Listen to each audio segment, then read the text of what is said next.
February 2014 nang mahawahan ng Human Immunodeficiency Virus o HIV si Kael.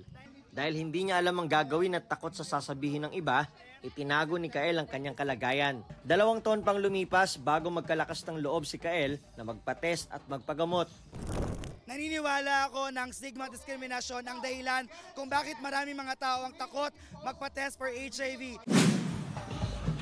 Yan din daw ang dahilan kung bakit nakiisa si Kael at ang kanyang grupo sa kauna-unahang Metro Manila AIDS Walk bilang bahagi ng World AIDS Day na pinangunahan ng Department of Health, Metro Manila Center for Health Development.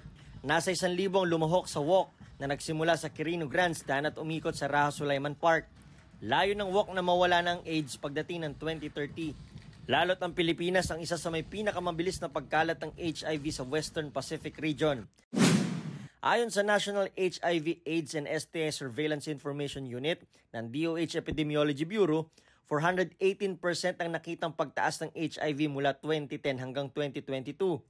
Ngayong 2023, 189,000 na ang kaso ng HIV sa Pilipinas at inaasahang aabot ng 401,700 pagdating ng 2030 kung hindi maagapan.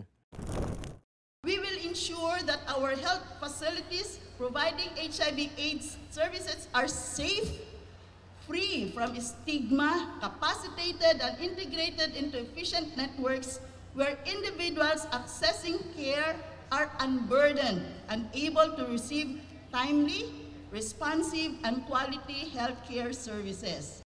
Para sa GMA Integrated News, Nico Wahe, Nakatutok, 24 Oras.